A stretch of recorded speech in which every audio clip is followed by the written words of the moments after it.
something that I saw yesterday in which a football coach shot another football coach, and this coach ended up dead, and another one's going to get some time in prison, most likely. And I'm going to talk about this, when brothers kill brothers and just what this means to the community. I'm going to talk about it from not just a family standpoint, but really talk about it from a wealth standpoint. So get comfortable, welcome, seatbelt. We're going to get started on drboycetv.com right now.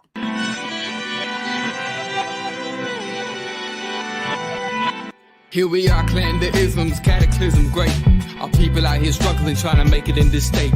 Everybody out here doing it, but we the ones too late. Now family, we the ones who gotta delegate. Get that money in the power, never be fake. Stick to co-sign for 3. What did he say? Create jobs, support our own. Educate the same and buy back your home. Got 3 degrees, triple 10. 3 PhDs, now we on the CNN. DBTV, let's talk about negligence. Ignorance is bliss, but we can turn it to intelligence. Believe none of what you hear, half of what you see. Let's break it down here on Dr. Boyce TV. Here we are.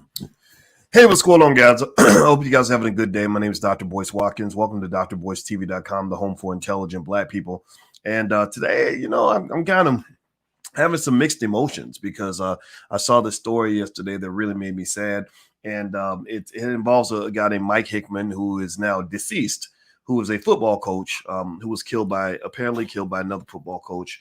And it's just sad. It's really sad. I'm going to kind of give you some angles on this in terms of how to think about it. And for those of you that are used to me always having economic and wealth conversations, or that's what you look for, I just want to tell you that when you talk about the survival of Black men, that's a huge wealth conversation, because you can't build no wealth when you're dead. It's a massive wealth conversation because you can't build wealth if you're in prison for the next 40 years. It's a massive wealth conversation because a family has a hard time building wealth when the father, the primary provider, is gone. So I just want to start off there and let you guys know that this is something that is, it breaks my heart, and I really think it's something worth talking about. Now, do me a favor. Let me know if you guys can hear me okay. I see some of you, someone in here said no sound. Latasha says no sound. Give me a yes in the chat. Can you hear me? Let me know if you can hear me okay. Also, hello to everybody on Instagram. My Instagram is The Real Boyce Watkins, so I want to acknowledge you guys. I may put a couple images up on the screen. And you may not see those images, but if you'd like to see the images, you can go to drboycetv.com or hit the link in the bio. Okay, so Dennis and Robert and came my way, and Lukman and Gregory and Valencia and Carolyn. I appreciate you telling me you can hear me. I get a little nervous when people say you can't hear. Then I start checking the audio and everything else. So that makes me feel better. And do me a favor, hit the thumbs up button, thumbs up, share, subscribe. And before we begin, I want to do a public service announcement that I have to do on a regular basis. I hate having to distract from the conversation, but there are people apparently who are pretending to be me. I guess they have these scammer factories out there that they have fake Boyce Watkinses on staff that will message you in your inbox. And some of you in here, give me a yes if you've been hit by some of these people. They will message you in your inbox and ask you to call them on WhatsApp or connect with me on this crypto thing. That ain't me. They will take your money. They have taken some of you for thousands of dollars, and it breaks my heart. So I need to do this public service announcement just to make sure everybody's safe. If you see it happen, report that account and block them. Do not talk to them any further. Or if you think it might be me, then ask for like a Zoom meeting, a face-to-face Zoom or something. And they're not going to show up. I promise you. All right. So anyway, let's dig into the conversation. Give me a yes or no if you saw this story yesterday with this brother, Mike Hickman. A brother named Mike Hickman was killed by another brother, brother. And I'm sorry, I know that we have a whole political people that make everything political, and they have these political debates on black crime and whether or not black on black crime exists. I'm going to just say, look, I'm not here to tell you what your politics need to be. That's not my thing. But I am here to say that it bothers me. And give me a yes if you agree. Give me a yes if you can at least hear what I'm saying and I can still be loved. It bothers me when Black men kill Black men. And I know, don't get me wrong. We know Black people get killed by cops. Every now and then, one of these radical extremists, a white boy, go kill some Black people. We know that happens. But it really bothers me also when a Black man goes through the hood and shoots a little girl on a tricycle. That bothers me just as much as when a cop kills a Black man. It ain't like I don't care about death. When the shooter is Black. It bothers me all the time. It bothers me equally because the death is the same. There's not scales of death. that God administers, like, well, because you were killed by a cop, you got a double death. And because you were shot by a gangbanger, you got only a half a death. No, death is death. And to me, when you talk about terms, see, you got these terms out here that people use a lot, like Black Lives Matter, right? They use that term Black Lives Matter and they politicized it. I just think Black Lives Matter. That means that all the Black lives matter. Like really, like we, if no matter how you died, I'm concerned. I'm not going to just ignore it when it's a shooting in Chicago and then get all riled up when it's a police shooting in Minnesota. I can't distinguish between the two. And also other little political terms, like you talk about terms like Planned Parenthood. I say, yeah, Planned Parenthood is a great idea.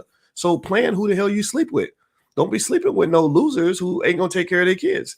Don't be sleeping with no thoughts who ain't going to be good mothers. Like, plan your parenthood. Protect your seed, Black man. Protect your womb, Black woman. Right? So those terms, to me, Black Lives Matter and Planned Parenthood, those are very meaningful terms, but it's like you got to have some damn common sense. I don't know. Shout out to people who have common sense, because politics ain't got a lot of common sense. It gets very extreme.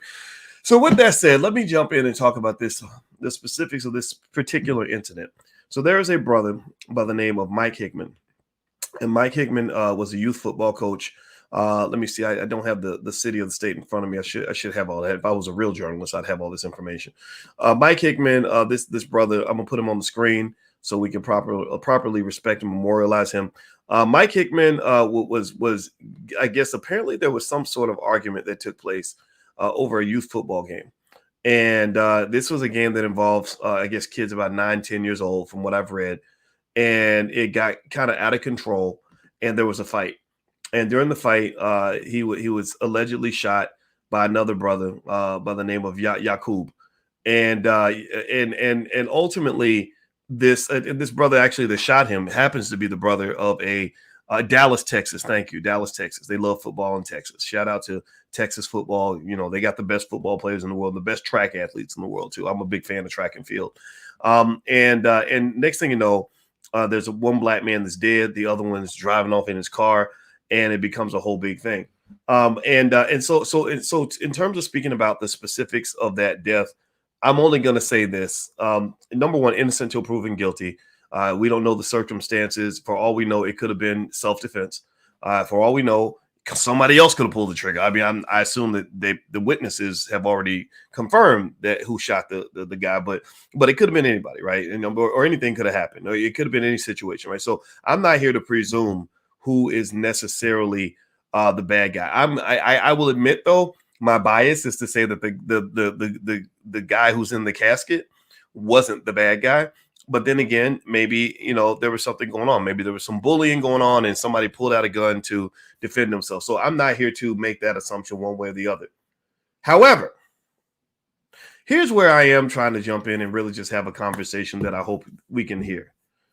I don't know about y'all, but it really bothers me that you had the death of a father, a husband, a grandfather over some goddamn youth football, kiddie football, little league, baby ass 9-year-olds who are supposed to be out here having fun. And we got grown ass men fighting over baby level football, children's football. I mean, come on, man. Are you kidding me right now? I get it. I know. I love football. When I was 9, I wanted to play really bad. My mother wouldn't let me. She didn't want me to get hit in the head over and over again. But I just don't understand this. And I'm trying my best to not be mean or critical here, but I really think that we have to take a moment, and this is where you pause, right? When something like this happens, we don't all have to own this, right? Most of us in here, in fact, give me a yes in the chat if you are a person who would probably never shoot anybody at a youth football game, right? Give me a yes in the chat if you are a person who would never punch somebody at a game or beat somebody's ass because the referee made a bad call. Give me a yes in the chat if you're not in that category. I want to just make that clear that I understand most of y'all wouldn't ever do anything like this at all. But you've seen it happen. You know, you've seen games where the referees got their ass beat because they made a call that people didn't like. And you saw situations where the kids, I saw one video where the kids were beating up the referee and the parents were standing there watching. The parents were cheering them on, whoop his ass. Yeah, blah, blah. And this really speaks to a bigger issue that you have in your community. What you have in your community sometimes, in many cases, and I'm not putting this label on any of the individuals in this particular incident because I don't know these guys, but in the Black community, you do have a problem with the fact that you have a lot of 40-year-old teenagers. You have a problem with not just an overcommitment to hypermasculinity and violence, but also you have an issue with immaturity, a lack of vision, the inability to simply sit back and say, "Hey, man, we're here to set a good example for the kids, man. You know what, brother? Hey, I apologize. You know, I'm gonna walk away." Or, "Hey, that was a terrible call. That ref made a really bad call. Man, come on, son. Let's get in the car. Let's go home. It's all right, son. You win some, you lose some. We about to get on out of here." The idea that these grown men, I really wish I knew why these grown ass 40-something-year-old men were fighting in front of a bunch of 9-year-olds. What happened with the 9-year-olds on the? I mean, I read from what I read, it was like they said something about a bad call, but there could be more. There could be more. For all we know, somebody could have slept with somebody's wife. There could be a backstory. You know, somebody's gang affiliated, right? There could be more to it. But from what I have been reading, it looks like it was like the referee made a bad call and somebody lost the damn game, and it's 9-year-olds. I don't understand that. And so I'm going to kind of lay out something. And a lot of you don't understand that when I explain to you, some of you get it. And I hope that all of us can. You know, this is when, you know, a lot of times you come here and you hear me have economic conversations and I'll talk about something that like this. And somebody will say, "Well, Doc, just stick to finances. Doc, just stick to finances." Well, first of all, my response is kind of like, "Fuck you," because you can't tell me what to talk about. But then when I come back to my senses, I realize that it's a matter of explaining something to you. I am not a Black man, a finance professor who happens to be a Black man. I am a Black man who happens to be a finance professor. So anything that affects the Black male in America matters to me, period. It matters to me because that's more important than money. Some things are more important than money. Second of all, here's the third or second or third piece, whichever one you want to label this as. You don't understand part of the reason that Black wealth is declining in your community is because of the bullshit that's going on with your fathers. The men are gone. The men are disappearing. It ain't all our fault. We know what the CIA did when they put crack in the Black community. We know about Joe Biden's mass incarceration policies where he locked up more Black men than Hitler could have ever done in a lifetime. We know about all the things. We know about the toxic culture being promoted through record labels that's teaching Black men to pull out guns instead of taking the time to resolve a conflict like an intelligent human being. Right? We know about all this. The mass promotion of ignorance and violence. We know about these things, right? But your men disappearing, that is as direct a channel to understanding why Black wealth is going away, because men typically in most communities are the primary breadwinners. The men are typically the ones who have the testosterone that makes them go out and conquer the world and to fight and win and build businesses and build empires. Not to say women can't do it.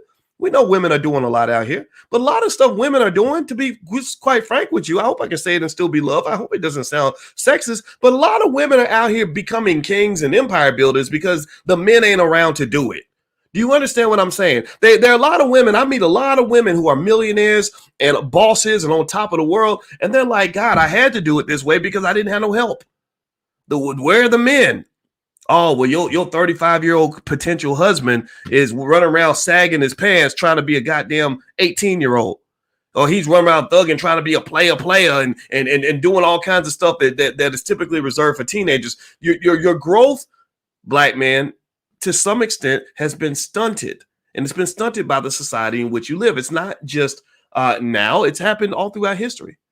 When Malcolm X's bodyguard, when they interviewed him, he cried when he talked about Malcolm's death. And they said, "Why are you crying?" He said, "Well, because around Malcolm, I got a chance to be a man." He said, "In America, They want the black man to remain a little boy. Now, I want you to think about that. They want the black man to remain a little boy. So here you got grown men responsible for the leadership of little boys, and I'm sure they did a wonderful job leading them on the football field, explaining to them what a nickel defense is, explaining to them how to go run pass routes, explaining to them how to throw the ball back down the football field. But did you teach them how to play the game of life? What are you teaching them about how to be successful in the real? I'm not talking about the real competition. I'm talking about the competition where that white man's going to have his foot on your neck until the grave if you don't come correct, if you don't show up with some knowledge in your brain and some wealth in your bank account and some courage in your heart. If you don't show up ready, you're going to lose. And I know a lot of athletes who are absolute warriors on the football field, but little punk ass, wimpy little bitches when it comes to succeeding in the game of life. And it's not their fault. It's about, I look at the man who trained you. I'm sitting there thinking, who trained you? Because I'm going to tell you like this. My daddy was a warrior. My father was a warrior. He knew I was a good athlete, but he didn't care nothing about no sports. He didn't. My father was a Vietnam veteran. He's a police officer. He's killed people in his life, and he taught me mental toughness. You don't back down from bullies. You fight for what you want. If you don't go out and take it, somebody's going to take it from you. And these are things that were reinforced when I played sports, because I learned in sports values about hard work and discipline and determination and consistency. And all these things you see, if you've been following me, you're seeing these ideas being played out on a daily basis. Every day I get up ready to fight for what I believe should be happening, what I believe should be happening on my side of the field. So there's a value that you can gain from sports that can prepare you for the game of life. But I see too many athletes, former athletes, who for whatever reason, they turn on the big, strong, masculine warrior when they're on the football field, but they become wimpy little losers when they get into the game of life. And it's not their fault all the time. It's because they weren't coached on the game of life. So to me, what I'm thinking here, here's what I'm thinking. I'm going to get back to this. I'm going to get off my high horse. I'm not trying to put nobody down or nothing. I'm trying to understand. If I am a 9-year-old and I'm in a football league and that's being led by 40-year-old men, I know I'm going to learn how to run and pass and jump and throw and win championships. I know I'm going to learn all these things in terms of sports. But my question is, what are you teaching me about being a man? What are you teaching me about the fact that I'm going to spend more time being a husband, father, and leader of a family than I'm going to spend catching footballs for the Dallas Cowboys? Most of those kids ain't never going to make a nickel playing football. So to me, this is bigger than sports. This is the opportunity to say, hey, sometimes you get so mad that you want to just beat somebody's ass, but you have to learn emotional control. Or this poor guy, Yaqub, what's his name? Yaqub Talib. He's the brother of Aqib Talib, which I'm sure their family's devastated by all of this. How about a conversation about the fact that you can own a gun if you want to, but if you are not able to discipline your emotions, then guess what happens? You get in a situation where somebody done disrespected you. You run to the car, you pop the trunk, whatever. You go in the glove compartment, pull out that gun, and next thing you know, you've done something in the heat of anger that the white man is going to give you 50 years in a jail cell to think about. He's going to give you 50 years in a prison cell so you can think about that 2 minutes that could have changed everything. And this is real shit. You know why? Because I know a guy who just got out after 30 years in prison over an incident that happened where somebody got shot because another person got disrespected at the club. This happens all the time. All the time. So it's very important for us to take the time to understand what example we are setting for these young men. Now, I'm going to take a quick breather because it looks like the fake Boyce Watkins is in the chat. So let me go ahead and block him real quick. Do me a favor, hit the thumbs up button, thumbs up, share, subscribe if you have not done that yet. Also, I want to remind everybody that tonight we're actually doing an event in the Black Business School called How to Become a Millionaire with 5 minutes a month.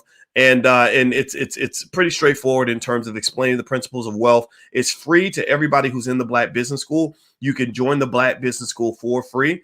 Just go to blackkeystogreatness.com. You can get free access to my life class. Also, you get free access to our Powernomics training that happens every Wednesday night at 8:30. So just go to blackkeystogreatness.com, sign up, and then today you will get a message from me with the link to join the event if you'd like to join us. Or you can pay the $99 fee to join the link, but you don't have to pay. Just join the Black Business School, do a free membership. All that's free, and it will benefit you. Okay.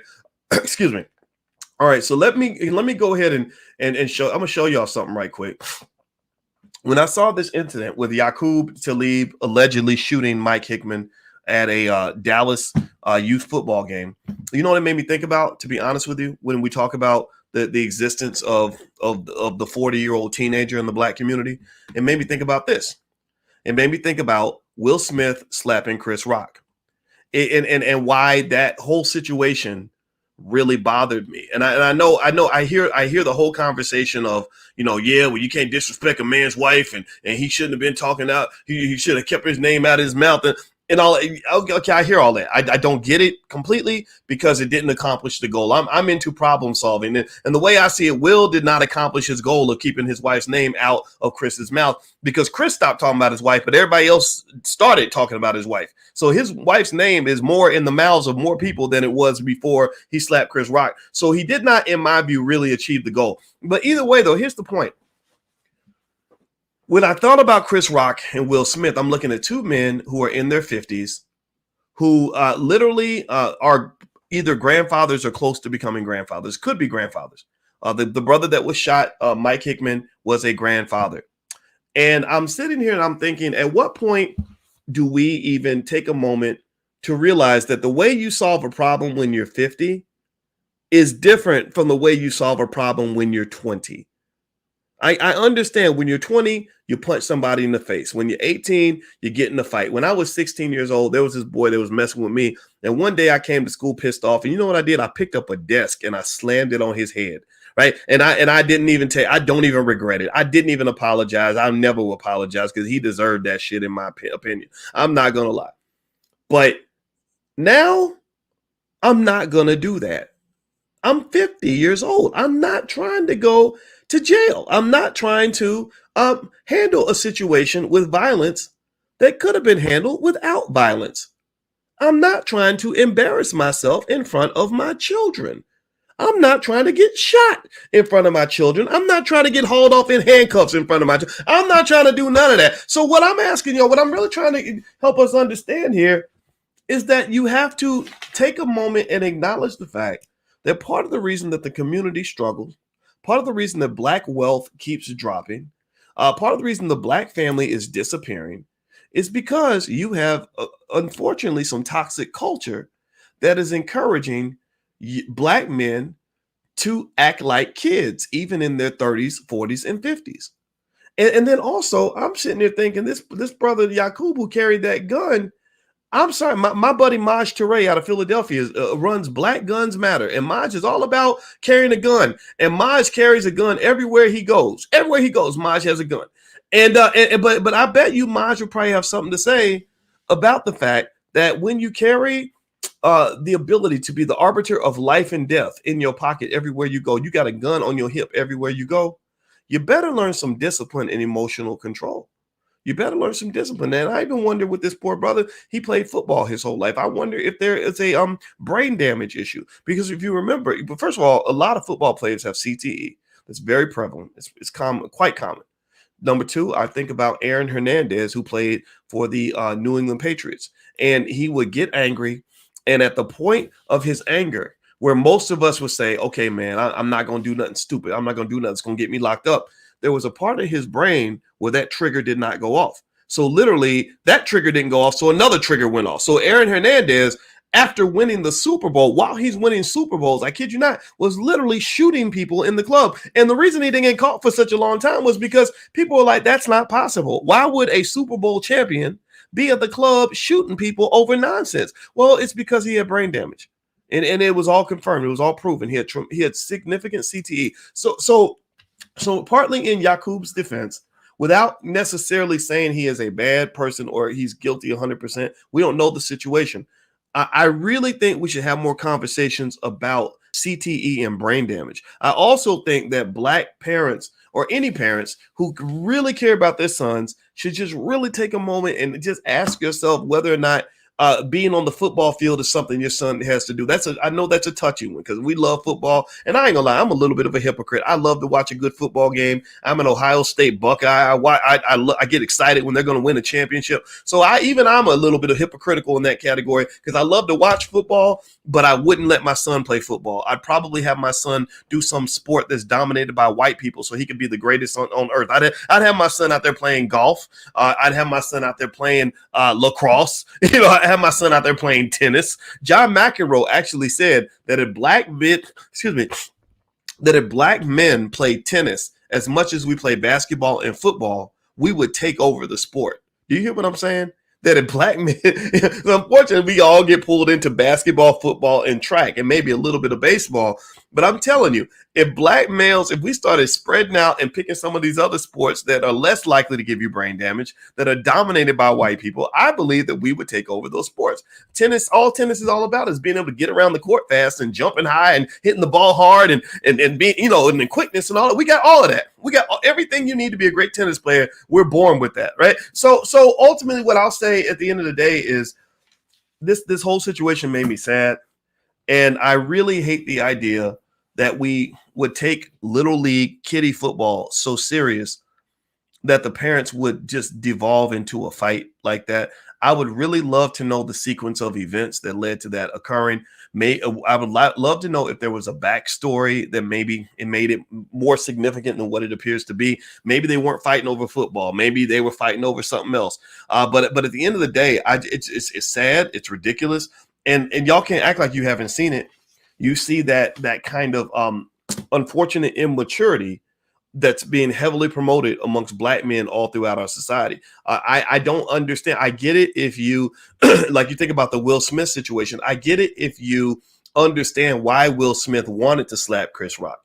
I get it if you even understand why Will Smith slapped Chris Rock. What I don't get is when you shame a man who says maybe that whole situation could have been resolved without Will Smith throwing away his whole entire career.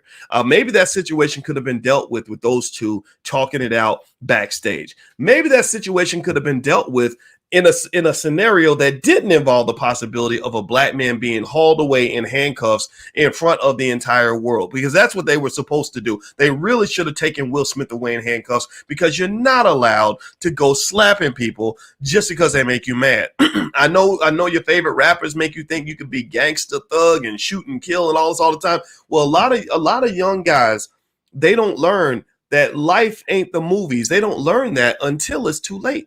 They don't learn that until they're sitting in front of a judge who gives them 30 years in prison and takes away their whole youth just like that. And I'd say this because, in fact, how many of y'all know? Give me a yes or no. How many of you know? Let's just do a quick sample. How many of you know a black man who's been killed by another black man? How many of y'all know a black man who's been killed by another black man, particularly over something that was preventable if there had been like some conflict resolution skills at play? How many of y'all know a black man who's been killed by another black man? I had a good buddy named Greg Wilkins. He was my very best friend. He was shot in the head in front of his daughter in 1996, and the media didn't even care. They talked about some white lady who got killed the same day. They didn't even talk about my friend. I talk to his daughter all the time, and it breaks my heart. I get sad every time I think about it. Okay. Now let me ask you another question. How many of you know a black man who did a lot of years in prison over something that was totally stupid and preventable? How many of you know a black man who's done 10, 15, 20 years in prison? I'm going to raise my hand on that too. I had a lot of black men in my family that went to prison. I talked to a brother not too long ago who just got out after 30 years. 30 years ago, he went to the club. Something happened. Somebody got shot. He was in prison. By the time he got out of jail, his son was 31 years old. His newborn son was 31 years old. So what I'm saying to you is maybe we should, as a community, without waiting for white people's permission, decide to actually address that shit and fix it.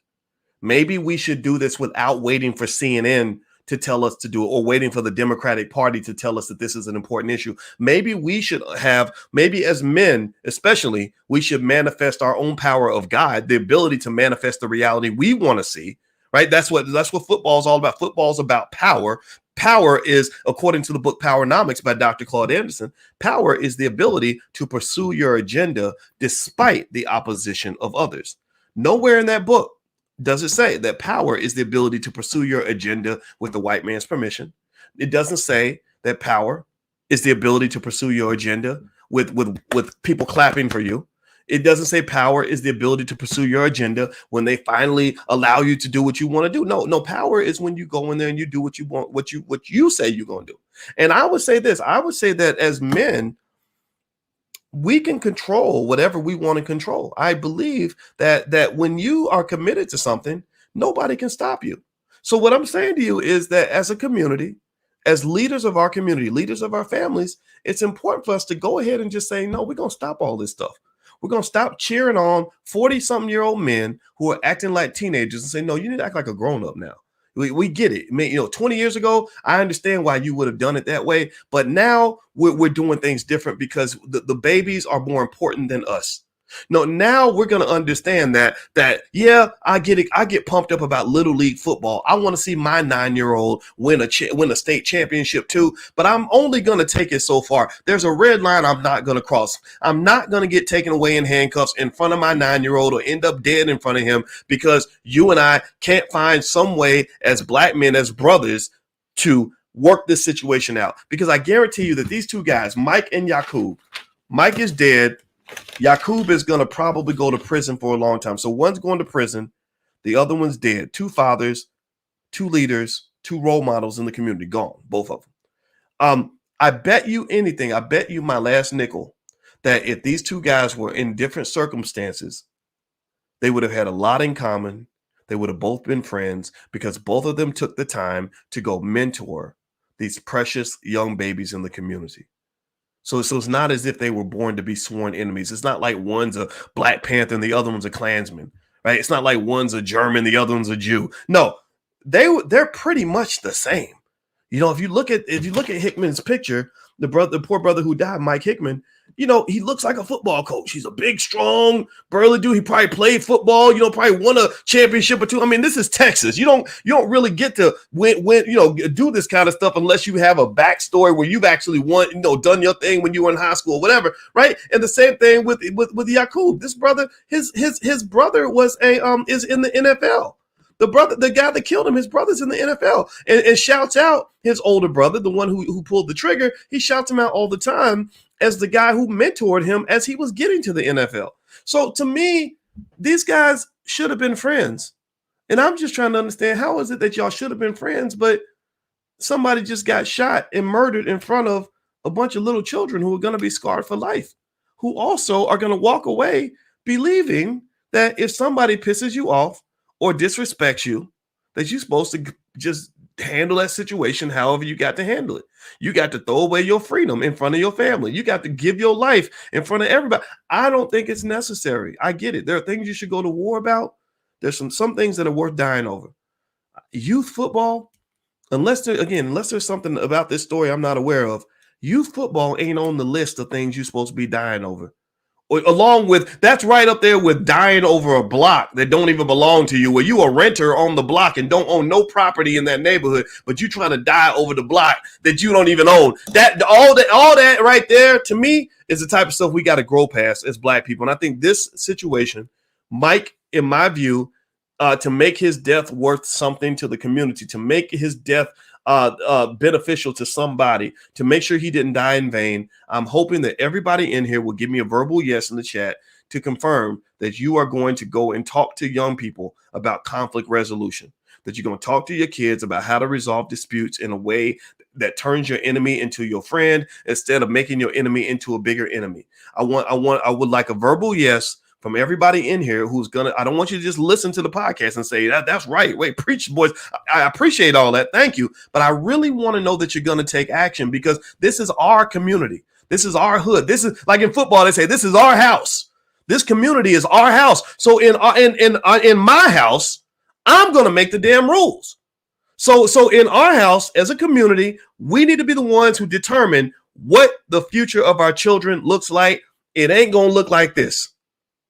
So thank you guys for listening. I'm going to go ahead and shut it down for today. It was wonderful talking to you, and I wish we could be talking under better circumstances. I wish the very best to Mike Hickman and his family. My heart goes out to them. Also, even Yaqub Talib, I'm sure his family's heartbroken also. And again, with all the facts are not out. So I'm not assuming that he's a bad person or that he's automatically guilty. There is a court, there's a procedure in the court of law that will determine all of this. All I can say is at the end of the day, this really makes me sad. And I'm really most sad for the children, not the grown men who were fighting. I'm more sad for the children who had to watch all this because now they're officially traumatized. It's time for us to stop traumatizing our children. All right. Well, thank you guys for listening. It was wonderful talking to you. My Twitter is Dr. Boyce Watkins 1. Don't forget the 1 at the end if you want to follow me on Twitter. Also, don't forget that tonight we're going to meet up and we're going to do that special event, and you can join for free. It's called How to Become a Millionaire with 5 minutes a month. And you can actually sign up at blackkeystogreatness.com and do a free membership in the Black Business School. And I will send you the link, or you can actually just text the word Boyce to 31996. You can get text alerts whenever we go live. And that's pretty much it, everybody. And by the way, I'll see you at the All Black National Convention, which happens in Charlotte, North Carolina, October 28th through the 30th. If you'd like to learn more about the convention, it's really, really great. Just go to boycewatkins.com. You can check it all out. All right, everybody, have a good day. God bless you. Thank you for listening, and I'll talk to you soon. Take care. Peace.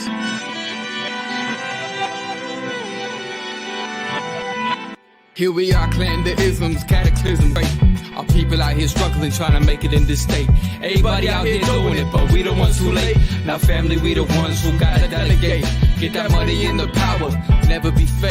Stick to co-sign for 3. What did he say? Create jobs, support our own. Educate the same and buy back your home. Got 3 degrees, triple 10. 3 PhDs, now we on the CNN. DBTV, let's talk about negligence. Ignorance is bliss, but we can turn it to intelligence. Believe none of what you hear, half of what you see. Let's break it down here on Dr. Boyce TV. Here we are.